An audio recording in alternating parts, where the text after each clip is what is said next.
Hello students, welcome back to my channel. कैसे हैं आप सभी? आई होप आप लोग वीडियोस कंटिन्यू कर रहे हैं, वीडियोस कंटिन्यू देख रहे हैं। मैंने काफ़ी सारे वीडियोस अपलोड कर दिए हैं। केमिस्ट्री के काफ़ी सारे चैप्टर्स हम लोगों ने कवर अप कर लिए हैं। अभी हमारा 11 चैप्टर हम लोग देख रहे हैं केमिस्ट्री में। 12th की केमिस्ट्री में आपको कंटिन्यू करा रही हूँ। तो 11 चैप्टर हमारा चल रहा है। 11 चैप्टर में हमने अभी तक 4 वीडियोज़ मैंने आउट कर दिए हैं। आप देखिएगा, चेक कीजिएगा, जिसमें हमने काफ़ी सारी चीज़ें पढ़ी है। मेथड ऑफ प्रिपरेशन क्लोरोफॉर्म की पढ़ी है, हेलो एल्केन्स कैसे बनते हैं, हेलो एरीन्स कैसे बनते हैं, इनके बारे में पढ़ चुके हैं हम लोग। आज हमारा जो टॉपिक है वो है आइडोफॉर्म। आइडोफॉर्म भी क्लोरोफॉर्म के सिमिलर ही है, मतलब ट्राई हेलोजन कंपाउंड जो होते हैं बेसिकली उनके बारे में हमें पढ़ना है। तो देखते हैं आइडोफॉर्म। आइडोफॉर्म क्या होता है उसके बारे में आज हमें पढ़ना है। आइडोफॉर्म को बेसिकली रिप्रेजेंट किया जाता है, इसका केमिकल फार्मूला जो होता है वो CH3 होगा। जैसे क्लोरोफॉर्म का फार्मूला होता है CHCl3, वैसे ही आइडोफॉर्म का फार्मूला होता है CHI3। CHI3 को हम अदर नेम में और क्या बोल सकते हैं, ये ट्राई हेलोजन कंपाउंड है। ठीक है, ट्राई हेलोजन कंपाउंड मतलब जिसमें कार्बन के साथ हेलो एल्केन के साथ 3 हेलोजन कंपाउंड, 3 हेलोजन एलिमेंट्स लगे होंगे, that is known as tri halogen compound. अब ये पॉली हेलोजन के ही अंदर आता है। CHI3 को हम अलग से, जैसे क्लोरोफॉर्म को हमने क्या बोला था, ट्राई क्लोरोमीथेन बोला था, इसी तरीके से हम इसको क्या बोल सकते हैं, ट्राई क्लोरो आयोडीन। ठीक है, या आयोडाइड, ट्राई क्लोरो आयोडीन। ठीक है, ट्राई क्लोरो आयोडीन बोल सकते हो आप। ट्राई क्लोरो आयोडीन नहीं, try आइडो chlorine, try आइडो methane, methane. ठीक है, ट्राई आइडो मीथेन। अब इसके बाद हमें क्या करना है, आइडोफॉर्म हमें पता चल गया कि इसका फॉर्मूला क्या है, इसको अदर नेम में क्या बोला जाता है। इसके बाद हम जनरली क्या देखते हैं, मेथड ऑफ प्रिपरेशन। ठीक है, मेथड ऑफ प्रिपरेशन में बेसिकली एक ही मेथड दी गई है, लैब मेथड, वही देखेंगे हम। लैब मेथड क्या होती है, किस तरीके से लैब में इसको बनाया जाता है। क्लोरोफॉर्म आइडोफॉर्म के जैसे ही है, जैसे कि क्लोरोफॉर्म था वैसे ही आइडोफॉर्म है। तो इसमें भी लैब मेथड में हमने जो क्लोरोफॉर्म के लिए कंस्टिट्यूएंट या फिर आप बोल सकते हो जो केमिकल्स यूज़ किए थे वही हम आइडोफॉर्म में यूज़ करेंगे। सेम है, हम लोग पहले वैसे ही ले लेते हैं। स्टैंड लेंगे, राउंड बॉटम फ्लास्क लेंगे। ठीक है, ये आपका राउंड बॉटम फ्लास्क हो गया। सैंड बाथ ली थी हमने, ट्राइपॉड स्टैंड लेंगे एंड बर्नर लेंगे। ठीक है, ये आपका बर्नर हो गया। अब इसमें केमिकल कौन कौन से यूज़ करने हैं वो देख लेते हैं। ठीक है, यहाँ से हम इस तरीके से इसकी वेपर्स जो आएंगी वो अलग से हम फ्लास्क में कलेक्ट कर लेंगे। ये आपका फ्लास्क हो गया। ठीक है, एंड ऊपर से एक थीसल फनल भी लगाएंगे जिससे कि हमें आयोडीन डालना है, यहाँ से पोर करना है उसके लिए। अब क्या करेंगे, इसमें जो मटेरियल यूज, ये तो हमारा क्या हो गया, डायग्राम हो गया। जब भी आपको लिखने को आता है क्लोरोफॉर्म या आइडोफॉर्म तो आपको क्या करना है, स्टेप वाइज चलना है, डायग्राम मेंशन करना है, देन उसका थ्योरी पार्ट मेंशन करना है, देन उसकी chemical reaction, physical property, chemical properties and uses. यही प्रोसीजर हम फॉलो करते आ रहे हैं। इसके पहले भी मैंने काफ़ी सारे वीडियोज़ में आपको जो मेथड ऑफ प्रिपरेशन पढ़ाई हैं, लाइक एलिमेंट की किसी भी या ओर की प्रिपरेशन पढ़ाई है, तो उसमें भी आपको इसी वे में चलना है। तो देखते हैं इनकी क्या मेथड ऑफ प्रिपरेशन, मतलब इसमें कौन से केमिकल्स का यूज़ किया गया है आइडोफॉर्म बनाने के लिए। सबसे पहले हमें देखना है, आइडोफॉर्म बनाना है तो हमें क्या है, कार्बन चाहिए, हाइड्रोजन चाहिए और आयोडीन के 3 मॉलिक्यूल्स चाहिए। तो इसके लिए बनाने के लिए हम सिंपल क्या ले सकते हैं, जैसे कि क्लोरोफॉर्म था वैसे ही आइडोफॉर्म है। तो इसमें आपको लेना है क्या, एल्कोहल लेना है। ठीक है, एल्कोहल लेना है। एल्कोहल में आप कोई भी ले सकते हो, इथाइल अल्कोहल लोगे बेस्ट रहेगा। फिर इसके बाद कीटोन ग्रुप लेना है, या आप बोल सकते हो एसीटोन। ठीक है, एसीटोन ले सकते हो। साथ में हाइड्रोक्साइड्स के फॉर्म में आप ले सकते हो NaOH, जिससे हमें ऑक्सीजन मिलेगा, या हाइड्रोजन आप बोल सकते हो। और साथ में Na2CO3। इसमें अलग से एक और सब्स्टिट्यूएंट या एक और केमिकल अलग से यूज़ किया गया है, दैट इज सोडियम कार्बोनेट। देखते हैं कैसे बनता है। आपको क्या करना है, फ्लास्क में सबसे पहले क्या करना है, जो मतलब थ्योरी पार्ट रहेगा उसमें आपको 5 ग्राम लेना है, क्या, Na2 CO3 या NaOH भी आप ले सकते हो। इसको डिज़ोल्व करना है आपको किसमें, वाटर में। वाटर कितना लेना है, 55 ml, लिखा हुआ है बुक में आप, ठीक है, स्टेप वाइज देख लो, मैं आपको एक डायग्राम के थ्रू बता रही हूँ। 5 ग्राम Na2CO3 लेना है, डिज़ोल्व करना है, dissolve in 55 ml of water, ठीक है। देन उसके बाद क्या करेंगे, ये पेस्ट या ये सॉल्यूशन जो है हम इसमें पोर कर देंगे। आफ्टर दैट आपको क्या करना है, आफ्टर दैट आप 5 ग्राम आयोडीन लेंगे, ठीक है, स्टेप वाइज चलिए। 5 ग्राम आयोडीन लेंगे, उसको क्या करेंगे, पोर करेंगे स्लोली, ठीक है, ऊपर से पोर करेंगे यहाँ से, ये थीसल फनल, इसको थीसल फनल बोलते हैं, इसको पोर करेंगे आयोडीन को ऊपर से। एंड कितनी लेनी है, 5 ग्राम ऊपर से पोर करने का बेसिकली ये है, हम डायरेक्ट भी ऐड कर सकते थे, डायरेक्ट ऐड करते हैं तो इतना हमें अच्छा क्वालिटी का या क्वांटिटी का आयोडीन नहीं मिल पाता या आयोडोफॉर्म नहीं मिल पाता है, तो इसीलिए हम क्या करेंगे, ऊपर से पोर करेंगे। और ऊपर से पोर भी कैसे करना है, स्लोली पोर करना है, जिससे कि क्या हो, रिएक्शन, हमारी जो केमिकल रिएक्शंस हैं, इतने सारे केमिकल्स हैं, विग्रस ना हो, बर्न होने के चांसेस ना हो, ब्लास्ट होने के चांसेस ना हो, इसलिए स्लोली करना है। एंड देन उसमें क्या करना है आपको, 10 ml C2H5OH that is known as alcohol, ethyl alcohol, ethanol बोल सकते हो, या फिर और में आप क्या ले सकते हो, CH3COCH3 that is known as acetone, ठीक है, ये आपका एसीटोन हो गया। ये आप जो है सब्सटेंस या केमिकल्स, ये आप इसमें केमिकल रिएक्शन में आयोडोफॉर्म के लिए लोगे। अब ये क्या हो गया, डायग्राम हो गया, ये थ्योरी पार्ट हो गया। अब इसके बाद आपकी नेक्स्ट स्टेप क्या आती है, केमिकल रिएक्शन की। क्या केमिकल रिएक्शन होंगी, जो सब्सटेंस या जो केमिकल्स आप यूज़ कर रहे हो उनकी केमिकल रिएक्शन करना, प्रॉपर उसको फॉर्मूले के वे में लिखना, वो मैंडेटरी है, ठीक है। केमिस्ट्री में केमिकल रिएक्शन मेन है। तो C2H5OH लेंगे आप, इसके रिएक्शन, अगर आप अल्कोहल ले रहे हैं तो अल्कोहल में याद रखिए आप NaOH लेंगे, और अगर आप कीटोन ले रहे हैं तो उसकी रिएक्शन आप Na2CO3 से कराएंगे। देख लेते हैं वन बाय वन। पहले हम देख रहे हैं अल्कोहल के through, C2H5OH, ethyl alcohol, ethanol, sodium hydroxide, साथ में आयोडीन के मॉलिक्यूल। हीट करना है इसको।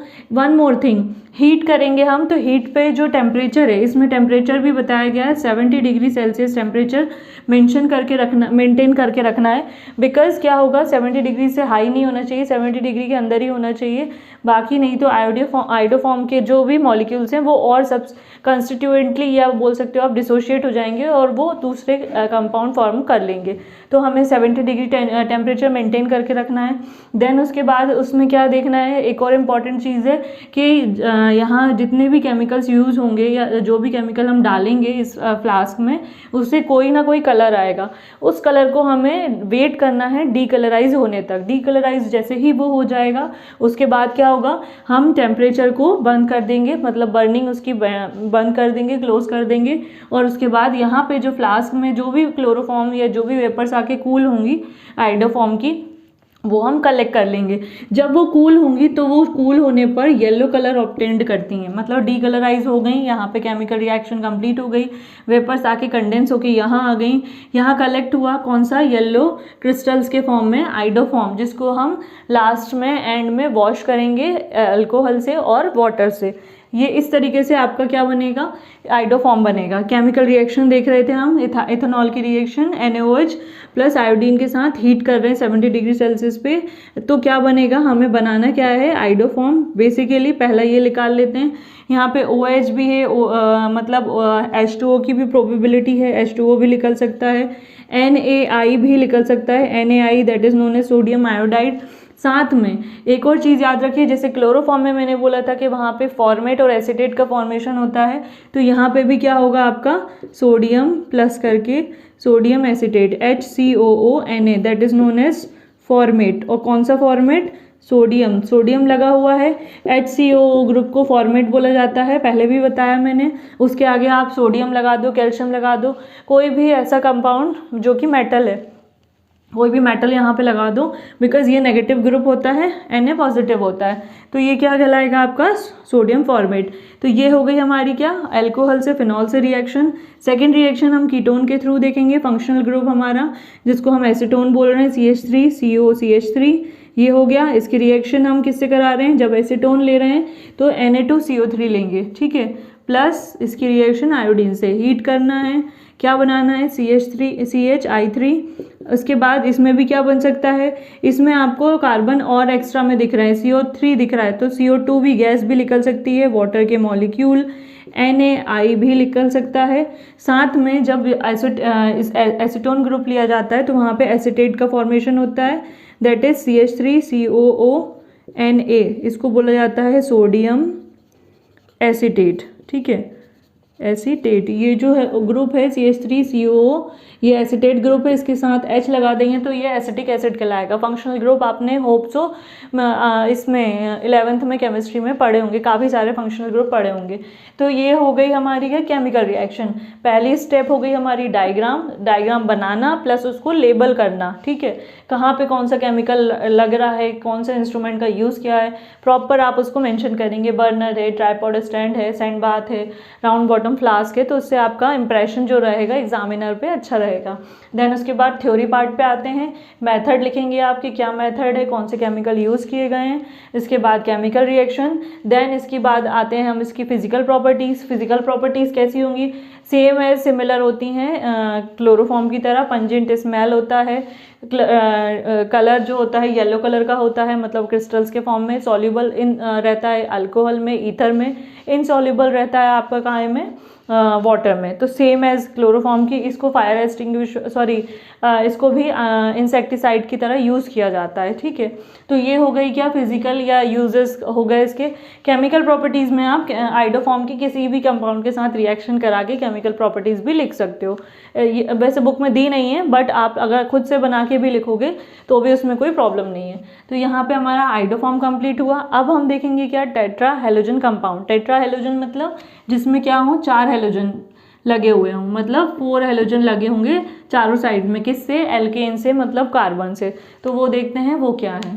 अब हम लोग देखते हैं हमारा नेक्स्ट टॉपिक है टेट्रा हेलोजन कंपाउंड। जो हम लोग देख रहे हैं वो है टेट्रा हेलोजन कंपाउंड CCl4, ठीक है। CCl4 मतलब कार्बन के साथ क्या हो, हाइड्रोजन नहीं है, कम्प्लीटली हाइड्रोजन रिलीज है और वहाँ पे हेलोजन ग्रुप आके अटैच हो गया है, 4 हेलोजन ऐड है। इसको क्या बोला जाता है, इसको बोला जाता है कार्बन टेट्रा क्लोराइड, ठीक है। लेकिन इसको अदर नेम एक और अगर आप चाहें तो वो भी नोमेनक्लेचर कर सकते हैं, टेट्रा क्लोरो, इस तरीके से भी इसको बोला जाता है। मीथेन, ठीक है, सिंगल कार्बन है तो टेट्रा क्लोरो मीथेन, दोनों हम बोल सकते हैं। ये आपका पॉली हेलोजन कंपाउंड का जिसमें 4 हेलोजन लगे हुए हैं, इसको बोला जाता है टेट्रा हेलोजन कंपाउंड्स। अब इसकी मेथड ऑफ प्रिपरेशन अगर हम देखें तो मेथड ऑफ प्रिपरेशन में क्या होगा, CH4 सिंपल आप मीथेन लेंगे, मीथेन की रिएक्शन क्लोरीन से कराएंगे। ये जनरली जो होती है कैटलिस्ट की प्रेजेंस में होती है, ठीक है। ये रिएक्शन जो होती है मीथेन की क्लोरीन के साथ, अगर आपको कार्बन टेट्राक्लोराइड का फॉर्मेशन करना है तो आप कैटलिस्ट यूज़ करेंगे, साथ में वहाँ पे क्या होगा, सनलाइट का भी आप यूज़ करेंगे, सनलाइट भी रहेगी। तो आपका क्या फॉर्मेशन होगा, CCl4 कार्बन टेट्राक्लोराइड बनेगी एंड देन आपका HCl गैस यहाँ से निकलेगी। सिंपल एक ही रिएक्शन जनरली कॉमन है, मतलब मोस्ट नोन है, इसी का सबसे ज़्यादा यूज़ किया जाता है। मीथेन की रिएक्शन क्लोरीन के साथ in presence of sunlight and catalyst, then it form CCl4 carbon tetrachloride. अब इसके बाद आते हैं नेक्स्ट है, ये फर्स्ट था हमारा, जैसे कि हमने क्लोरोफॉर्म पढ़ा था, आइडोफॉर्म पढ़ा था ट्राई हेलोजन कंपाउंड में, ऐसे ही टेट्रा हेलोजन कंपाउंड में हमें एक तो आपका कार्बन टेट्राक्लोराइड हो गया और एक दूसरा है इम्पॉर्टेंट, ये इम्पॉर्टेंट है, इसको बोला जाता है फ्रेऑन, ठीक है। फ्रेऑन का फॉर्मूला होता है, फ्रेऑन को CFC भी बोला जाता है। CFC का मतलब क्या होता है, क्लोरो फ्लोरो कार्बन, मतलब क्या हो, कार्बन के साथ क्लोरीन और फ्लोरीन दोनों मॉलिक्यूल ऐड रहें, उसको क्या कहा जाता है, क्लोरोफ्लोरोकार्बन। अब कार्बन कौन से कार्बन के साथ, जनरली इसमें क्या होता है, डेरिवेटिव्स यूज़ किए जाते हैं एल्केन के, जो कि क्या कहलाते हैं, मीथेन, मतलब मीथेन होगा या ईथेन होगा। इसके साथ ही क्या होंगे, क्लोरीन और फ्लोरीन के मॉलिक्यूल ऐड रहेंगे, और ये फॉर्म करेंगे क्या, फ्रेऑन। फ्रेऑन कैसे होते हैं देख लेते हैं एग्जाम्पल के तौर पे। एग्जाम्पल के लिए जैसे CFC में क्लोरीन और फ्लोरीन कार्बन के साथ अटैच, डेरिवेटिव कौन सा, ईथेन या मीथेन। सिंगल कार्बन लेते हैं, मीथेन लेते हैं, मीथेन के साथ अगर हम क्या करते हैं, क्लोरीन और फ्लोरीन के 1 मॉलिक्यूल ऐड कर देते हैं। तो यहाँ पे ऐड करते हैं हम फ्लोरीन, यहाँ पे हम क्लोरीन ऐड कर देते हैं, ठीक है। तो यहाँ पे हाइड्रोजन, कार्बन की वैलेंसी कंप्लीट, क्या हो गया, CF फ्लोरीन भी आ गया, यहाँ पे आपका क्लोरो भी हो गया, ये एक हो गया। इसको आप सिंपल कैसे लिख सकते हो, CHFCl, इस तरीके से भी लिख सकते हो, Cl इधर कर सकते हो, F इधर कर सकते हो। और भी एग्जांपल लें जैसे ईथेन का, तो C2 स्ट्रक्चर वाइज करोगे तो ज़्यादा अच्छे से आपको समझ में आएगा। C2 यहाँ पे अपन 2 मॉलिक्यूल ले लेते हैं, यहाँ पे फ्लोरीन एक यहाँ ले लिया, एक यहाँ ले लिया, क्लोरीन यहाँ ले लिया, फ्लोरीन यहाँ ले लिया, बाकी हाइड्रोजन इधर इधर कंप्लीट हो गए। तो क्या हो गया, इसको कैसे लिख सकते हो आप और तरीके से, C2, ठीक है, C2 हो गया, F2Cl2 और C2H2F2Cl2, इस तरीके से भी आप इसको लिख सकते हो। तो ये क्या हो गए, ये एग्जाम्पल्स हो गए क्या, क्लोरोफ्लोरोकार्बन के। अब इनका फॉर्मेशन कैसे होगा हम देख लेते हैं कि क्या method of preparation. Method of preparation में हम कैसे फ्रेऑन को या CFC को, क्लोरोफ्लोरोकार्बन को फॉर्म कर सकते हैं। सब इसके लिए आपको लेना है क्या, CCl4। CCl4 की रिएक्शन आप कराएंगे, मतलब CCl4 अगर आप लेंगे तो इसकी रिएक्शन आप कराएंगे एंटीमनी फ्लोराइड से, ठीक है। एंटीमनी का फार्मूला Sb, ठीक है, ट्राईफ्लोराइड से। और प्रेजेंस क्या लेंगे, प्रेजेंस भी लेंगे एंटीमनी पेंटाक्लोराइड की प्रेजेंस आप लेंगे। पेंटाक्लोराइड की प्रेजेंस में आप कार्बन टेट्राक्लोराइड की रिएक्शन एंटीमनी ट्राईफ्लोराइड से कराएंगे। तो आपका क्या फॉर्म होगा, CCl2F2, ठीक है। ये क्या हो गया आपका क्लोरोफ्लोरोकार्बन, एंड प्लस करके आपका एंटीमनी पेंटाक्लोराइड, या आप बोल सकते हो एंटीमनी ट्राईक्लोराइड निकल जाएगा, रिलीज हो जाएगा, ठीक है। तो इस तरीके से हम क्या करते हैं, फ्रेऑन का फॉर्मेशन करते हैं। फ्रेऑन क्लोरोफ्लोरोकार्बन जो है वो जनरली यूज़ की जाती है किस में, रेफ्रिजरेटर्स में, AC में, जितने भी आप बोल सकते हो कि हीटिंग या कूलिंग वाले जो टेम्परेचर मेंटेन करने वाले इंस्ट्रूमेंट्स होते हैं उन सब में CFC का यूज़ किया जाता है। और इसका अभी आज के उसमें देखा जाए तो बहुत ज़्यादा इसका यूज़ हो रहा है। इसका सबसे अच्छा मतलब सबसे बुरा इम्पैक्ट किस पे पड़ रहा है, इन्वायरमेंट पे पड़ रहा है। इन्वायरमेंट में आपको पता ही होगा ओजोन लेयर का डिप्लीशन वो कैसे होता है, वो CFC के थ्रू ही होता है। लेकिन उसमें बेसिकली रिएक्शन क्या होती है, CFC किस तरीके से ओजोन लेयर को हार्म पहुंचाता है, वो कैसे होता है वो देखते हैं। इसमें क्या होता है, केमिकल रिएक्शन के थ्रू ओजोन लेयर को देखते हैं हम कैसे इम्पैक्ट करता है। जैसे हमारा क्लोरोफ्लोरोकार्बन है CCl2F2, ये हमारा क्लोरोफ्लोरोकार्बन है। जब ये क्या होता है, ओजोन अल्ट्रावायलेट रेडिएशन के कांटेक्ट में आता है। अच्छा, CFC किस लेयर में रहता है, एटमॉस्फेयर में लगभग अगर मान के चलिए आप 100 ईयर्स तक देखा जाए तो CFC रह सकता है। क्लोरोफ्लोरोकार्बन एनवायरनमेंट में प्रेजेंट रहता है, इतनी जल्दी डिसोशिएट नहीं होता है। और ये ट्रोपोस्फेयर में रहता है, स्ट्रेटोस्फेयर में नहीं रहता है। स्ट्रेटोस्फेयर में ओजोन के मॉलिक्यूल जाते हैं, ट्रोपोस्फेयर में हमारा CFC रहता है। लेकिन अगर ये CFC क्या करेगा, ट्रोपोस्फेयर से कहाँ चला जाए, स्ट्रेटोस्फेयर पे चला जाए, तो स्ट्रेटोस्फेयर में कौन प्रेजेंट है, ओजोन। ओजोन के साथ साथ वहाँ पे क्या है, रेडिएशंस हैं, UV रेडिएशन। जब UV रेडिएशंस के कांटेक्ट में कौन आता है, क्लोरोफ्लोरोकार्बन। तो देखिए क्या होता है, यहाँ पे हम UV रेडिएशंस लेके आ रहे हैं। क्लोरोफ्लोरोकार्बन UV रेडिएशंस के प्रेजेंस में ब्रेक डाउन होता है और सिंगल नेसेंट ऑक्सीजन निकालता है, ठीक है। क्लोरीन का 1 मॉलिक्यूल निकलता है जो कि हाईली रिएक्टिव होता है, और आपका प्लस CClF2, इस तरीके से मॉलिक्यूल ये निकल जाता है। क्लोरीन का नेसेंट ऑक्सीजन जो रहता है ये क्या करता है, ये बहुत हाईली रिएक्टिव रहता है, और ये किससे, ओजोन से, O3, ओजोन का फॉर्मूला O3, ओजोन से रिएक्शन करता है। ओजोन से रिएक्शन करने के बाद ये कैल्शियम ऑक्सी बनाता है और O2 गैस, मतलब क्या कर देगा, ओजोन जो ट्रिपल इस तरीके का मॉलिक्यूल होता है, मतलब ट्रायंगल तरीके का शेप होता है ओजोन का, मतलब एक क्या होता है, एक आप बोल के चलो कि एक क्लोज ब्रैकेट फॉर्म करता है और UV रेडिएशंस को अंदर नहीं आने देता है हमारे एटमॉस्फेयर में, स्ट्रेटोस्फेयर से इधर ट्रोपोस्फेयर में नहीं आने देता है।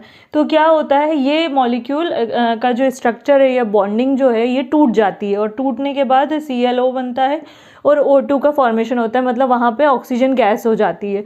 अब ये ऑक्सीजन गैस, ये ClO जो है, और भी जो ऑक्सीजन के मॉलिक्यूल्स प्रेजेंट रहेंगे वहाँ पे, ये रिपीटेडली होते जाते हैं, मतलब बहुत फास्ट होते हैं, विग्रस रिएक्शन होती है। और जितना ज़्यादा ये विग्रस होगी, जितनी ज़्यादा क्वांटिटी में होगी यूवी रेडिएशंस, जितनी ज़्यादा क्वांटिटी में क्लोरोफ्लोरोकार्बन का ब्रेक डाउन करेंगे, उतनी ज़्यादा क्वांटिटी में क्या होगा, आपका यूवी रेडिएशंस अंदर आएंगी और ओजोन के मॉलिक्यूल टूटेंगे। एक मॉलिक्यूल क्लोरीन का नेसेंट, ये जो सिंगल निकल रहा है, ये 1 लाख मॉलिक्यूल ऑफ ओजोन के ब्रेक डाउन कर सकता है विद इन सेकेंड्स में। तो ठीक है, इसलिए ये हमारे लिए क्या है, हार्मफुल है, इसका यूज़ हमें ज़्यादा नहीं करना चाहिए। यहाँ पे क्या हुआ, ये Cl अलग हो गया और O2 अगेन, यहाँ पे ये 2 इंपॉर्टेंट रिएक्शन है, फर्स्ट रिएक्शन ये, सेकेंड रिएक्शन ये, दोनों ही स्टेप जो हैं ये यूवी रेडिएशन में क्या होगा, क्लोरोफ्लोरोकार्बन ब्रेक डाउन हो जाएगा और आपके एनवायरनमेंट के लिए ये हार्मफुल रहेगा।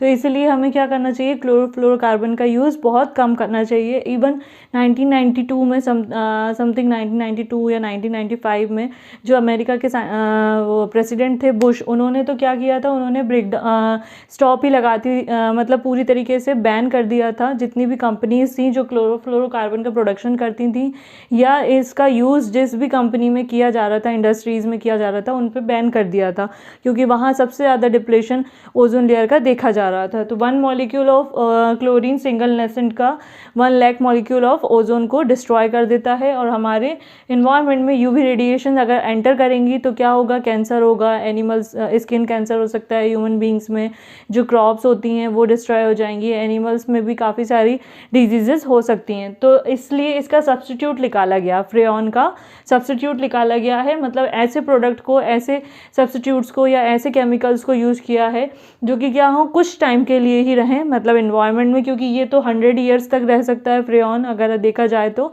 लेकिन इसके सब्स्टिट्यूट ऐसे हैं जो कि कुछ टाइम तक ही रहेंगे और एग्जिस्ट हो जाएंगे, डिप्लीट हो जाएंगे, डिस्ट्रॉय हो जाएंगे ऑटोमेटिकली। और साथ में ऐसे कंपाउंड्स होंगे जो कि क्या करेंगे, हार्म नहीं करेंगे आपकी ट्रोपोस्फीयर को, ट्रोपोस्फीयर में ही रहेंगे, स्ट्रेटोस्फीयर में जाने की उनकी कैपेबिलिटी नहीं रहेगी। तो ये कहलाते हैं क्या, फ्रेऑन। ये फ्रेऑन का आपको पता ही है यूजेस कहाँ हो गया, कैसे इसका फॉर्मेशन किया जाता है, शॉर्ट नोट लिखने को आ सकता है, इंपॉर्टेंट टॉपिक है। तो फ्रेऑन के बारे में आपको बताना है क्या होता है, डेरिवेटिव होता है मीथेन, ईथेन का फॉर्मूले लिखने हैं, प्लस इसके बाद मेथड ऑफ प्रिपरेशन लिखनी है, और सबसे इंपॉर्टेंट चीज़ कि इसका इम्पैक्ट क्या होता है, इफेक्ट देखा जाता है यूवी एटमॉस्फेयर में फ्रेऑन का, तो वो इंपॉर्टेंट है, उस पर भी लिखने को आएगा, तो वो आपको लिखना पड़ेगा। ये यहाँ पे हमारा क्या हुआ, टेट्रा हैलोजन कंपाउंड कंप्लीट हुआ। अब हम देखेंगे क्या, एराइल हैलाइड के बारे में। एराइल हैलाइड मतलब एल्काइल हैलाइड हमने देख लिया, मतलब लॉन्ग चेन में जब हैलाइड लगता है। एराइल हैलाइड का मतलब रिंग में जब हैलाइड लगेगा, ये रिंग है, रिंग में जब हैलोजन ऐड होता है कहीं किसी भी पोजीशन पे, तो उसका नॉमेनक्लेचर कैसे किया जाता है, प्लस ये कंपाउंड्स बनते कैसे हैं, इनकी method of preparation, chemical reactions, ये सब हमें अब आगे देखनी है।